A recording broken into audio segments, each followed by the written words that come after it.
Good afternoon, everyone. Welcome to the third session, titled Blood of the Old Kings, Epic Fantasy, Rebooted. So today we explore how epic fantasy is evolving, honoring its timeless themes of power, legacy, and destiny while embracing new storytelling innovations. So in today's session, we are honored to have with us Mr. Kung Il Kim, an acclaimed South Korean author known for his novel, Blood of the Old Kings, and I Will Go to Earth to See You, and the third novel, The Night of La Mancha. Now, he also has won an Excellence Award at the Korean Science Fiction Awards in 2018. Now, despite a lifelong passion for fiction, he began writing in his 40s and has since carved a unique space in fantasy, science fiction, and horror. We would like to have you on stage, sir.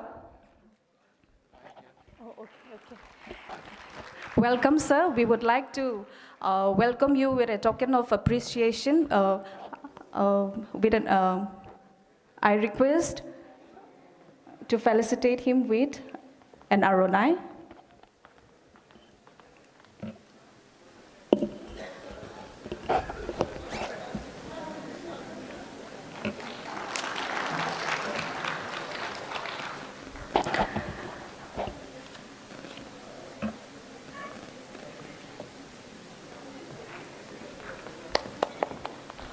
Moderating this session is Mr. Subhadeep Paul.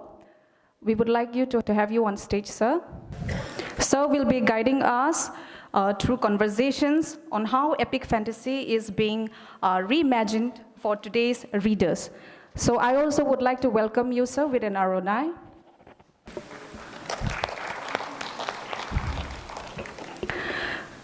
So together they will share insights on world building, character arcs, and the genre's evolving landscape. So let's dive into this journey where tradition meets transformation, bringing new life to epic fantasy. Over to you, sir.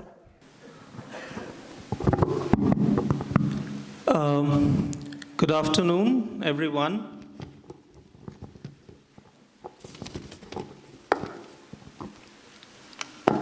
Kulumbai, good afternoon, namaskar, and in Bangla, Shubhodip Prohor.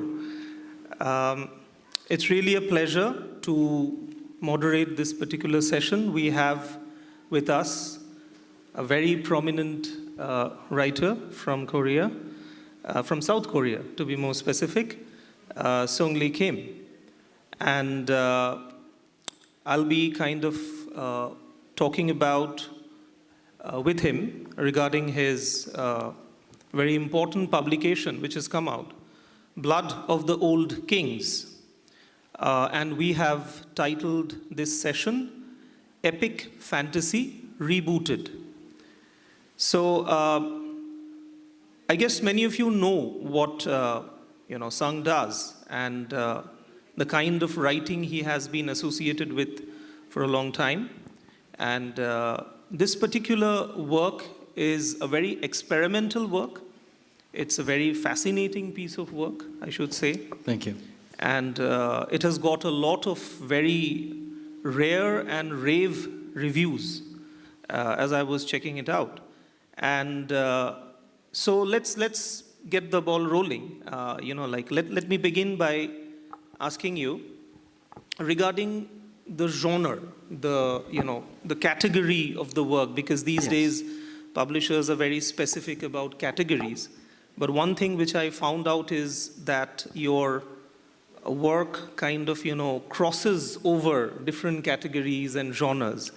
And what particularly fascinated me is the idea that, this particular work has a historicity, a history behind it. There is a storyline, but it is also what has been termed as gas lamp fantasy, or fantasy speculation, speculative fiction. It's also science fiction partially. to an extent, I guess. In a way, you could read it as science fiction, in As a way. well, yeah. Yes. So your take on the kind of work that it is. Yeah. Blood of the Old Kings was actually my debut novel, written way back in 2016. It was translated into English last year. So when I started, it was my first novel, and when I started it, I wanted to do everything that I could to fill the pages. And one of the ways was that to bring all the knowledge I had about different genres and use them to build story of my own. One of the genres that I used was, of course, the whole thing is basically epic fantasy. That's the basics. And as Mr. Paul just said, there is an element of science fiction in it, in terms of how the technological magic affects the society. That part that I borrowed from science fiction. And there's some traces of spy fiction and mystery in one of the major protagonist story arcs. And there is some horror, because there is, of course, horrible things that happen. So horror is one of the genres that I borrowed the technique from. So yes, it's a mix of a lot of things. And there are 3 protagonists, 3 points of views. And some people say it's like reading a different genre, or 3 in 1, you might say. But it was a conscious choice. And I think it works out pretty well. That it does. Like speaking about the generic part, I was also curious to ask you that, usually we find the epic as a format to be something very somber, to be something very serious. But fantasy is also something which leaves a lot of, scope for the imagination. Yes. It also has a kind of futuristic take on the trajectory you are wanting to take your audience to. Oh. So what motivated you to blend these two together? When you say epic fantasy, it's, well, it is an established genre, but what I did was mostly the epic part is, I think it has, just a minute. Yeah, sure, take your time. I think there are 2 sides to epic fantasy. One is the myths and legends, something that we can immediately identify in a story, because we are trained from the birth of civilizations to recognize myths and legends that we are familiar with. That is something fantasy books draws power from. But on the other hand, it's fantasy novels. Fantasy fiction is different from myths and legends because it has to incorporate new things.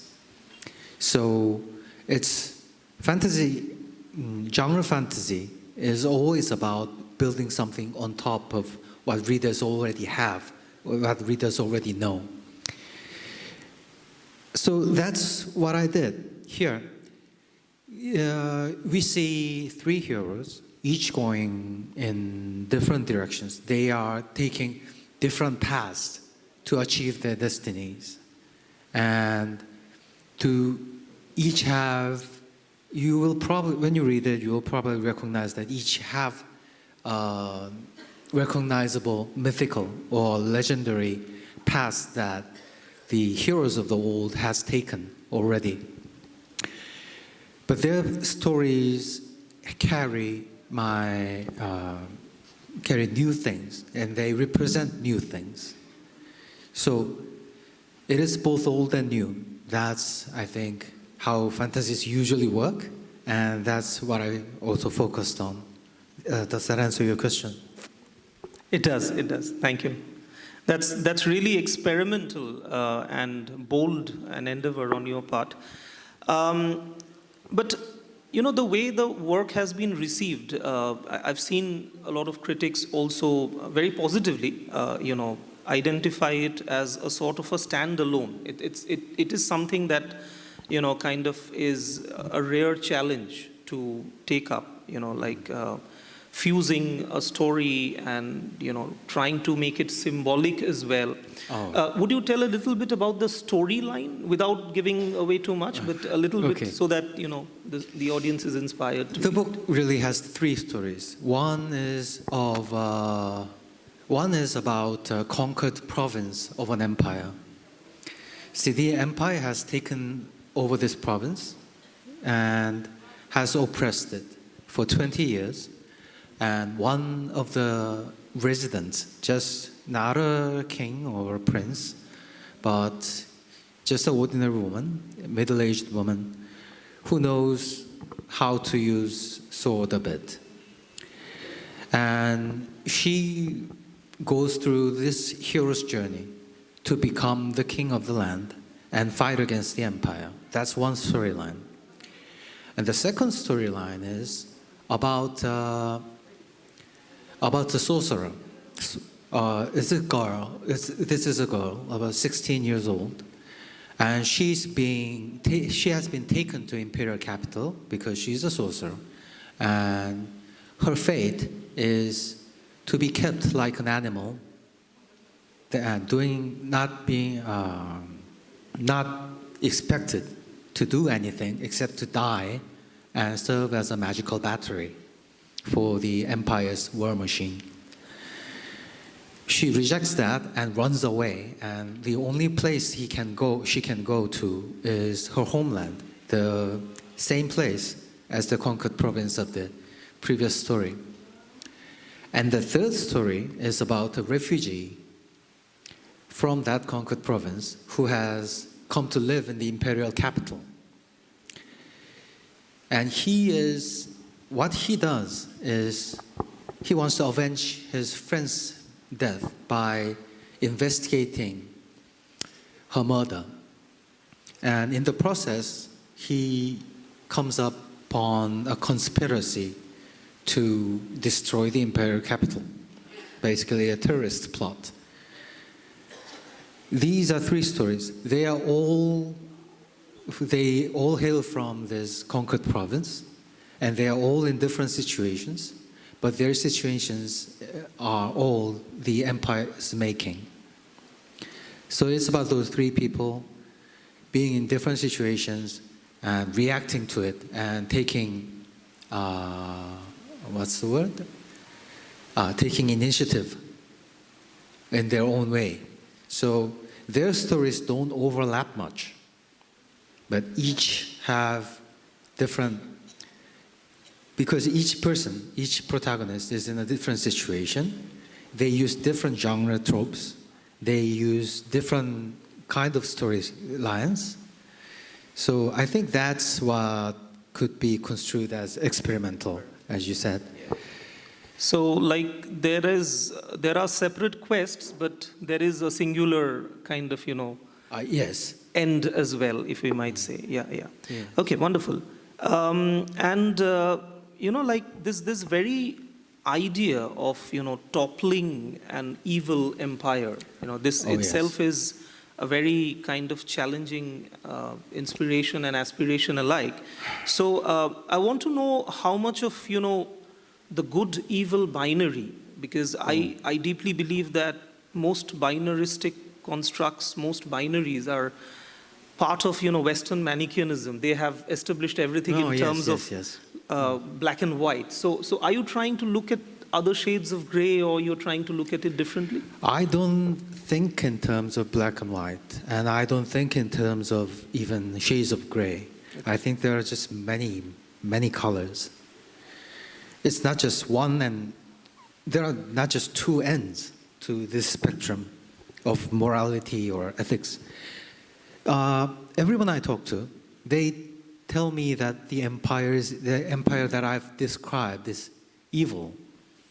But I didn't think that when I was writing it.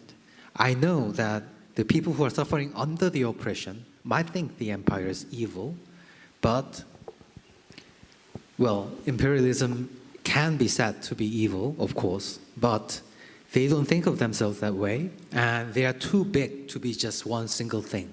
All empires are. To the person who is beginning the rebellion, to the protagonist who's beginning the rebellion in her own homeland, the empire is nothing but evil. It's been described that way in her storyline. But the refugee from that same country, who is now living in the imperial capital, to him, the empire is not good, but it's not something that he thinks of as evil. It's just something that there is, and he ends up defending the imperial capital against this terrorist threat. So what I'm saying is, the empire itself is not. Okay, let me describe it this way. The reason I used 3 protagonists and 3 points of view was to view the empire in from three different angles. So you get a more. It's definitely not a force for good, the empire, but it's not just pure evil. It is. No empires are, in my opinion. It doesn't mean that there is some redeemable quality to imperialism. I'm not saying that. But the good and evil dichotomy is not a good model to view anything in. So that's one of the reasons I use 3 perspectives. True. Wonderful. Yeah, so there's a particular quote, I guess, which fascinated me a lot. There is no escaping the empire. Even in death, you will serve. Yes, that's one of the setting elements in this book and the sequels. Here, if you are born with magical talent, then in the old days, before the empire, you would learn spells and perform rituals and create magical effects, throw fireballs or something. Or maybe look at the stars and tell fortunes. That's what you used to do. But the empire has forbidden all of that. And they collect all the sorcerers in the world from their childhood, and they keep them in the imperial capital, in the academy.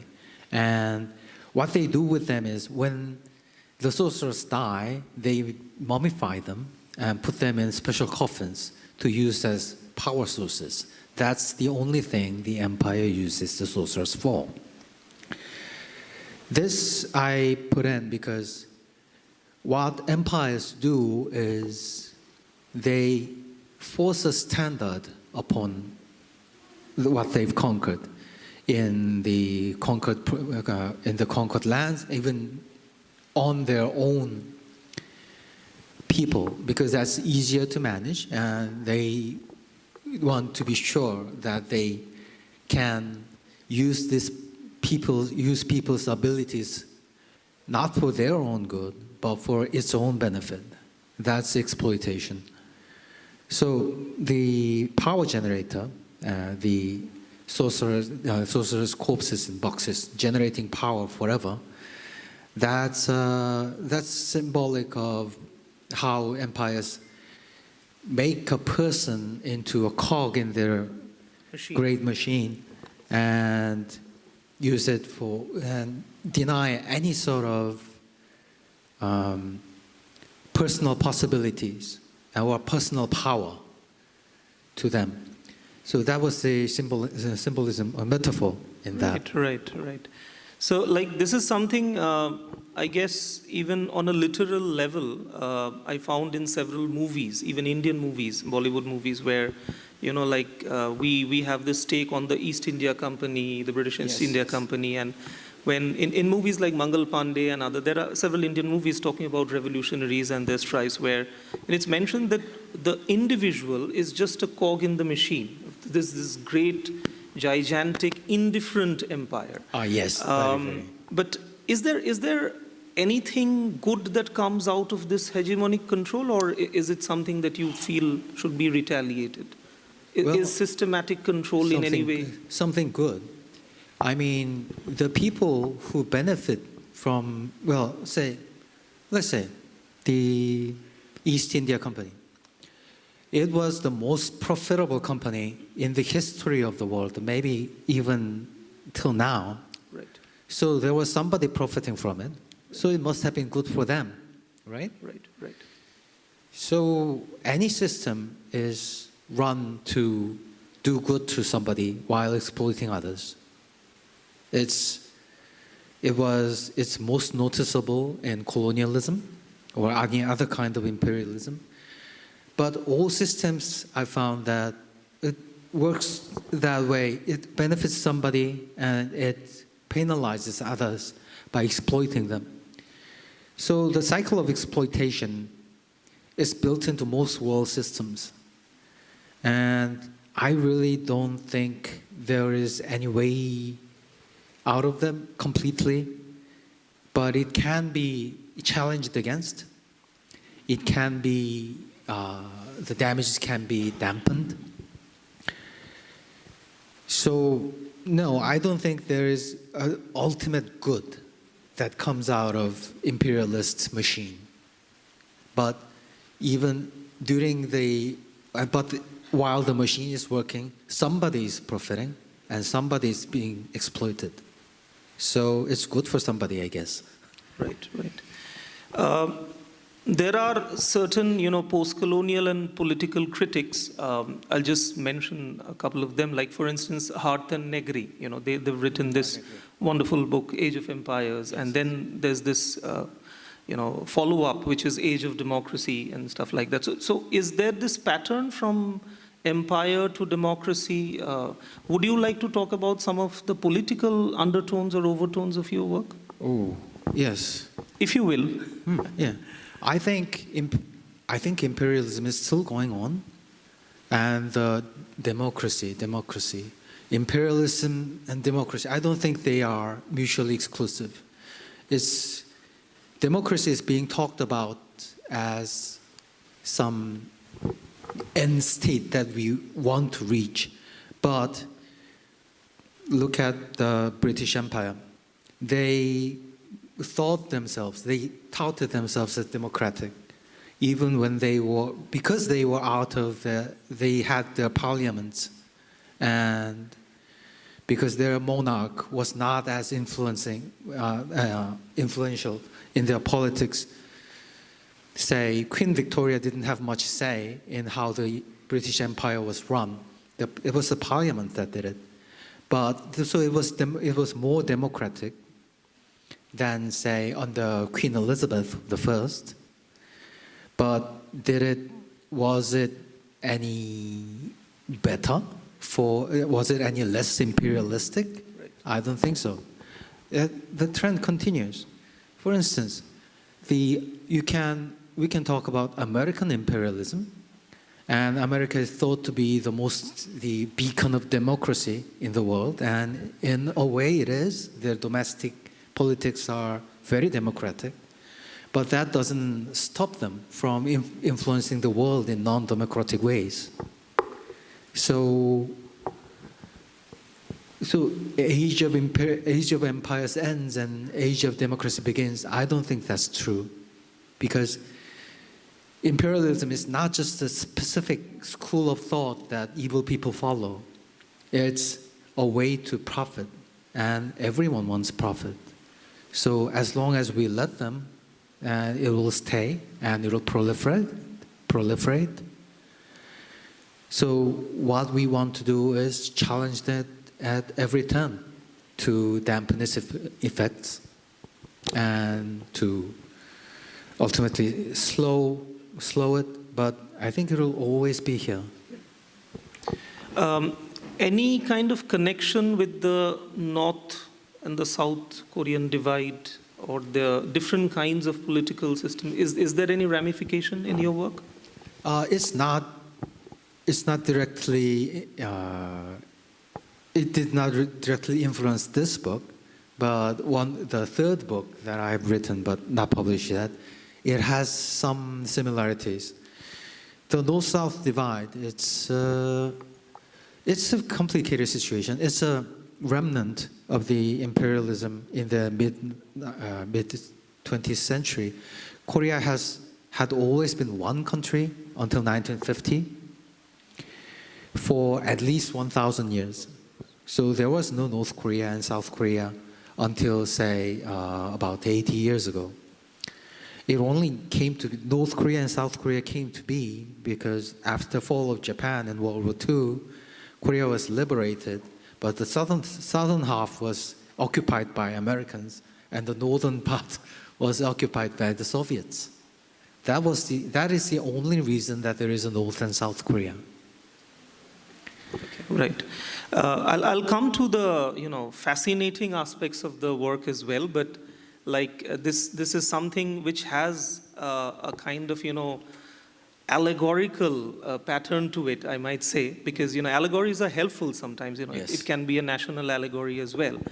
But one thing comes to my mind suddenly I'd like to share with you, which is this: that a long time back I read a particular work of criticism called the Anti-Chomsky Reader. Okay, where I guess it was written by a couple of academics from the United States itself, most possibly. So there was this pattern they were justifying to show that the pattern of democratic living in South Korea is far better. There was a lot of freedom, mobility, and stuff. And they were trying to justify that maybe a very ultra-leftist angle, as we find it, or a very militant or militaristic angle in the North, was not really helping the masses. So, or do you find that you wouldn't subscribe to this political divide? You would like to see Korea as a whole, as a total national or cultural entity?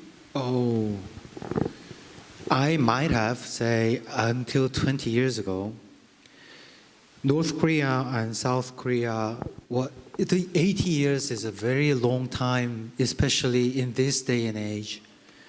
And while my father was born before the divide, North-South divide, and when I was very young, like in the 80s, we even had a song that our wish is reunification. It was a song everybody knew, and reunification was the most important political goal for both South and North. But of course, it doesn't happen because reunification means that only one government will survive, right? So we've reached at this point. And although we still have in our constitution, we do not recognize North Korea. And North Korean constitution does not recognize South Korea. But in all reality, we have become separate countries, different cultures, different political systems, and vastly different economies. Right. So I think it was in the 2000s that I began to see that people weren't really talking about reunification. And right now, the polls say that reunification would be probably a bit bad thing for South and North. So maybe we should just be two separate countries, but in a more peaceful way, like two friendly nations sharing a border. Okay. But there is so much hate between the two countries now. However we began this separation, it's very hard to think of a way that we can coexist in a completely peaceful way. And there are people who benefit from having a hostile neighbor, because whenever something happens, you can blame them. Right? Yeah. Okay, enough of politics. Let's come to the aesthetic part of your work. So, because too much of politics can be bothering anyway. Well, the work is political. Yeah, it is. But still, there is this political and polemical side to it as well. Well, we'll come to that later. Now, the thing is, let's talk about the characters. You have the three fascinating characters, and let's particularly talk about Lorraine. Okay, Lorraine, because I feel that Lorraine, singularly, Lorraine and King's connection together Cain, by the way, did you have a biblical connect? Biblical? Oh, no, not No, really. not I that. know Cain is a biblical name, but I just used it because of the sound. It was random. Okay, fine. Okay.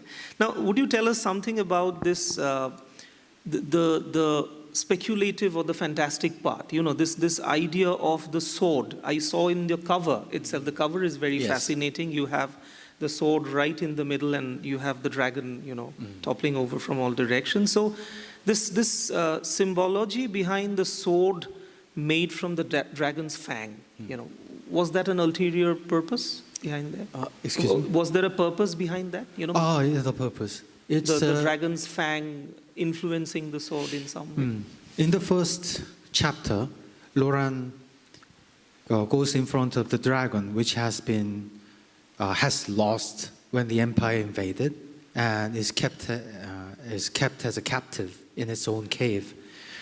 Laurent goes there and asks the dragons to help her get rid of the empire from her land. And the dragon asks, "So what are you?" And she's just a commoner. She has nothing. She is not a child of a king. She doesn't have a special birth. But she is still there because she has to do something about it. Her family had been killed, and she can only get rid of the sorrow by fighting, and she has no means to do it. So the dragon agrees. So the dragon breaks off one of its fangs and fashions a sword and gives to her. The idea is that she is chosen in this way by the dragon. It's supposed to give the reader that impression, but as the story goes by, it's revealed that the dragon's tooth is just a sword. It doesn't make her a king. It's something else. It's the people's support and her own determination that exalts her into being. Is there also this angle, a respect for ancestry, a respect for heritage? Oh, actually, way? that's exactly the thing that I want to deny. Oh, you want to deny that, refute Yes. that idea? Okay, fine. Yeah, Right. the title of the book, The Blood of the Old Kings, is because the dragon only grants audience to people with the blood of the old kings. Yeah. That's And, the thing about blood is that it spreads everywhere. So in an old country, almost everybody would have the blood of the old kings. right. So that was the kind of irony. The title is a kind of ironical. So the ancestry part is the tradition. She respects her homeland. She wants to get it back from the empire, but she's a commoner, and she has risen to take the land back for her people. That's the respect she has for her own land. But she is not the child of a king. She is not chosen by anybody. She does it through her own determination. Yes. Okay, Sung, if you would like to speak about your literary influences, for instance, I believe that there is a lot of aspects your work resonates to previous classical works. I find a lot of connection with the tragedy of blood in Elizabethan or Jacobean England at one point of time, because the idea of revenge or vengeance is very much there. And then Ursula Le Guin, or maybe a very quixotic characters, Don Quixote. So your literary influences, if you would like to speak about it's them. very hard to list my influences because everything just mixes into it. And I particularly have, my biggest influence would be, in terms of prose, the kind of dry prose that I like to write, would be William Gibson. Yes, he's a science fiction writer, famous for Neuromancer. And I first came to his writing when I was a middle school student. And I've never encountered his kind of writing, his pace of prose. And that's something that I consciously try to replicate in Korean. I've read it in English, and as for other influences, you've mentioned Ursula Le Guin. Le Guin is also one of my favorite writers, and I think she did seep into my writing because there have been other critics and reviewers who've compared my writings with Le Guin's. And there are legends and mythologies, so numerous to list. Korean, Chinese, Greek, and Shakespeare always had a special spot. So if you discover something in there, that's probably not a coincidence. That's a coincidence, yeah, right. Okay, let's come back to the characters once again, because that's how we get to talk about the work primarily. Arien, if Yes. I'm spelling it, Arien, pronouncing yes. it right, yeah. So, why is she called the power generator for the empire? You spoke a little bit about that, this idea about how, she becomes a sort of a power generator for the empire?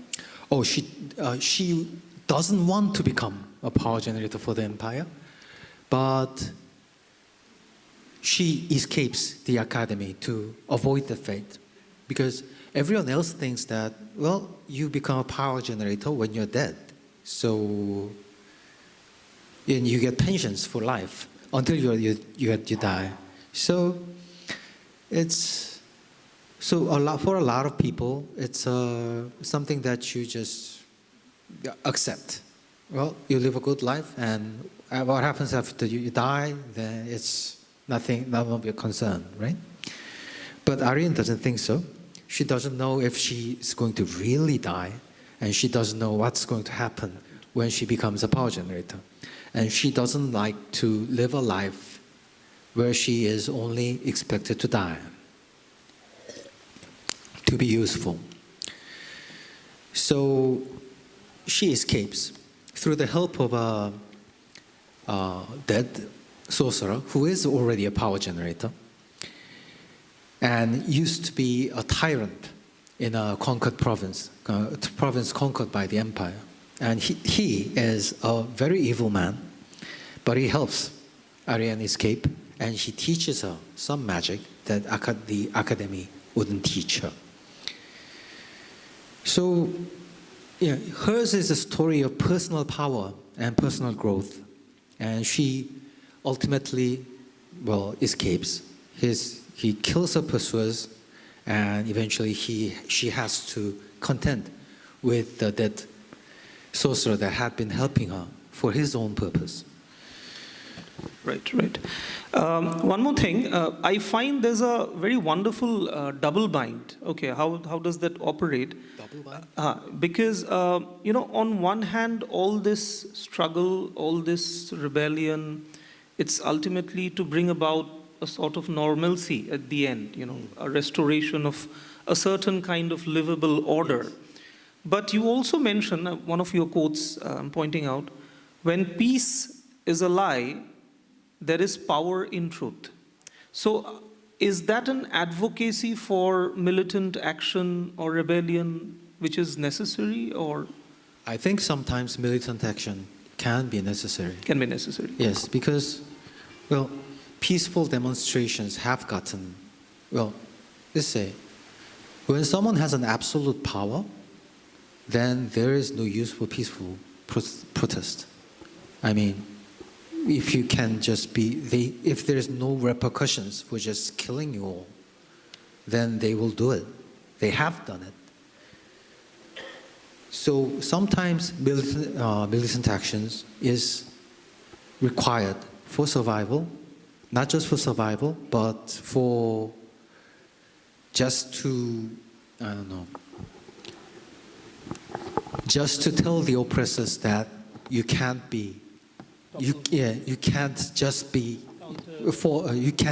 won't just fall over and die. You have to fight back sometimes. Wonderful. So even a small rebellion can topple down an empire in the long run. In the long run, maybe, but in the book, what happens is they realized that they will never topple down the empire. That's the realization. Yes, that's a realization. But by fighting, even if they all die there, if they haven't fought there, then the next generation wouldn't either. But because they have fought and died, the people who come after them would be able to rise again, as you have already set an example. But what happens is that they all don't die there in the book, and they sort of come to a compromise where they still remain a province of the empire, but gain a great deal of autonomy. And I have heard that this is something that happened in Bodoland. Yeah. That's why I asked you the question, because there is a resonance, and I believe that such kinds of adjustments are necessary to make life more livable for Yes. everyone. I guess that's There the is. basic end and agenda, I guess.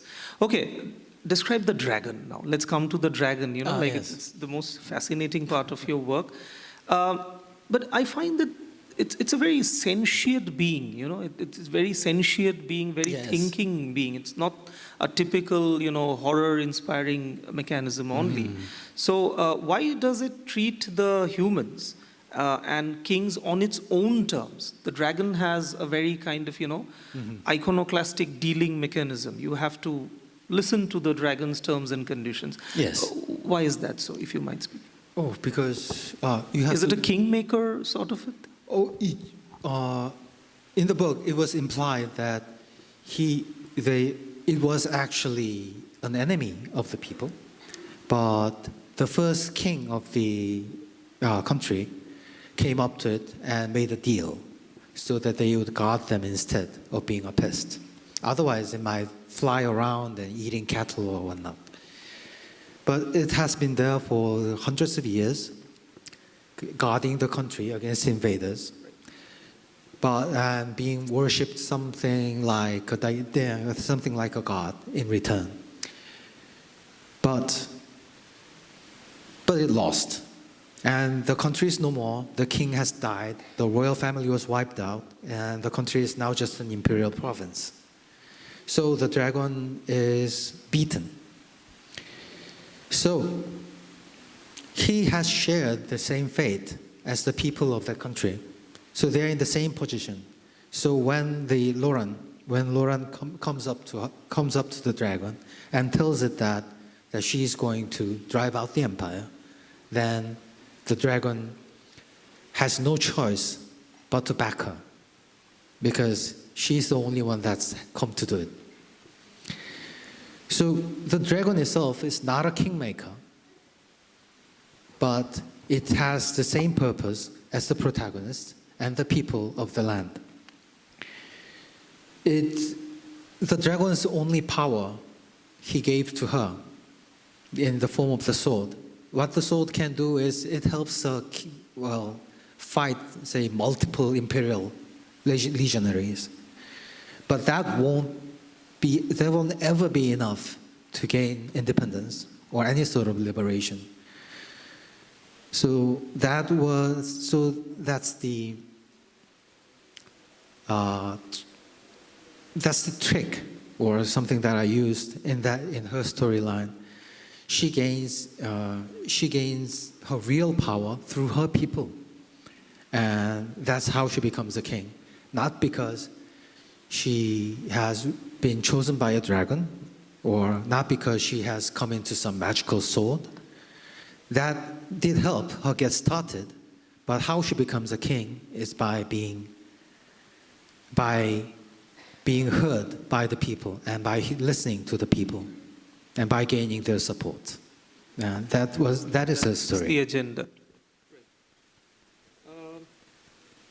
I guess there's less of battery here, but still, that may be an indication that we might have come to the closure. Any sort of comments on your future projects in alignment with what you've written? The second book,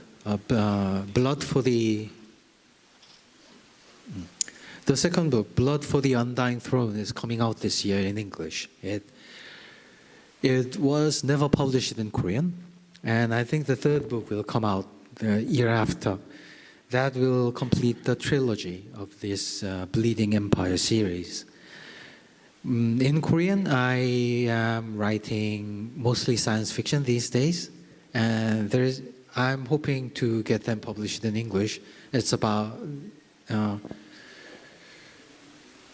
I'd like to write more fantasy once this series is done, and something that will keep the colonialism and imperialism is always on my mind when I talk about kingdoms and nations, because every political entity works to some degrees by exploiting people and benefiting some others. Every economic system, every political system works that way, and I'd like to see a world, I'd like to describe a world where that shifts and keeps moving so as to reach some kind of balance and give some kind of answer. That's something that I want to do. Right. Because, when we talk about any kind of post-colonial answer to a colonial problem, we often tend to forget about neo-colonial policies which keep happening at that point of time. So we need to address them as well. Wonderful. So I now open the floor for questions, observations, suggestions. If any of you have anything to ask or comment on, you're welcome to do so. We have a little time for that. I wish you all the well, San, for this wonderful work, and I would like to congratulate your translator who has done a wonderful job, Anton Har, because, it must be kept in mind that we must give due credit to him as well for reaching you to the broader global audience. And it's been really wonderful. So if you have anything to ask, San.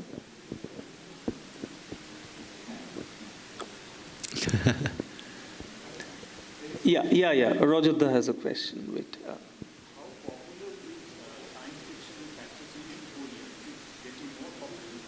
Oh yes, science fiction and fantasy are going kind of separate ways, but fantasy is going very big and more, we call it web novels, serialized web novels. Fantasy is very big there. And science fiction has become less pop and more literary, and it's getting noticed also. It's going very strong. There are new writers coming up every year. So yes, science fiction and fantasy are going separate. There are separate ways, and they are finding success in different markets. Well, I guess that answers it. And any more? Yes, we have another question. Please take it.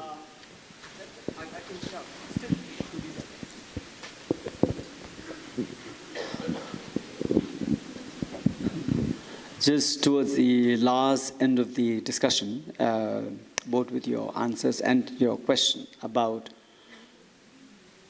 discussing colonialism in a space and countries of post-colonial era, both in India and also in Korea. I come from a situation which is very much colonial situation there. I'm a Tibetan. My country, Tibet, is under Chinese occupation. Yes. So, just as you were saying, while we are talking in a situation of post-colonial era, new colonial situations are emerging. Today, China has not only occupied Tibet and East Turkestan, Mongolia, Manchuria. Now, for mineral resources, they are going to Africa and South American countries. And local governments are losing power to corporate companies. And China has now become a country where Almost about 180 countries are dependent on China for supply chain and trade. So all these countries are blindly agreeing to China's political decisions, which is now many countries are regretting. So this is the situation where everybody they're benefiting at the cost of China's occupied countries, and yet no one knows where these resources are coming from. For example, the lithium batteries. Yeah.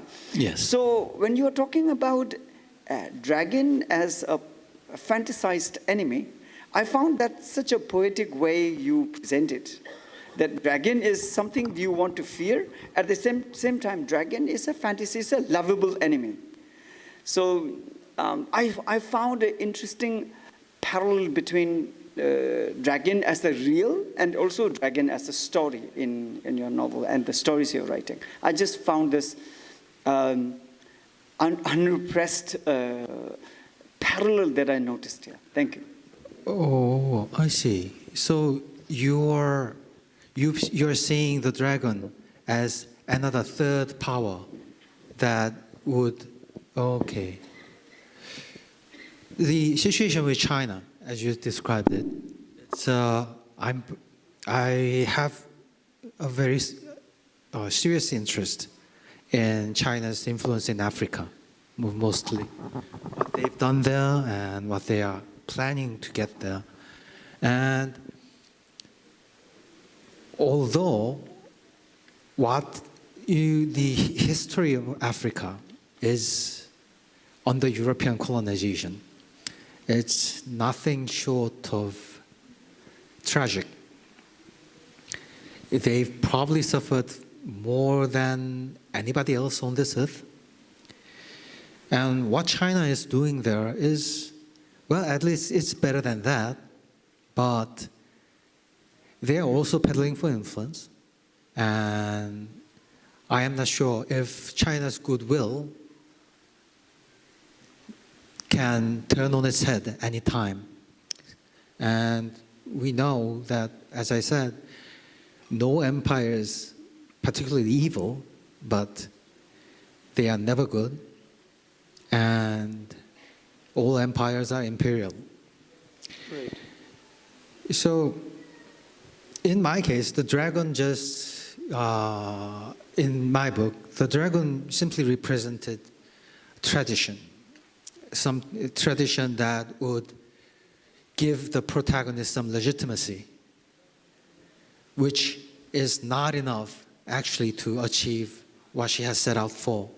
So what you call your understanding of the dragon as a separate force, separate with its own agenda, that's probably not what I've intended, but I see your reading, and I'll be sure to re-examine it in that light. Thank you. Thank you. And I do feel that your work is actually resonating a lot with other cultural experiences. That's why these observations are coming up. And we would like to end with this note that the world now is really a very complicated place. The entire global situation, because there are so many rhizomatic networks everywhere. It's very difficult to categorize things in terms of good and evil. I would also say that in some academic and creative and cultural forums, I have seen the celebration of the rise of the Asian century, which is a thing to celebrate, no doubt. But then we must also understand that there are other sides to this as well, and the collapse of Western civilizations might also have other kinds of repercussions. So there need to be a sense of caution. There need to be a sense of bilateral and multinational, multicultural dialogues to continue, and so that peace, safety, and security is ultimately achievable at the end of the day. So with that positive note, let us conclude this session. I thank you everyone for participating, and so to you in particular for taking the trouble. Thank you so much. Thank you very much. Yeah.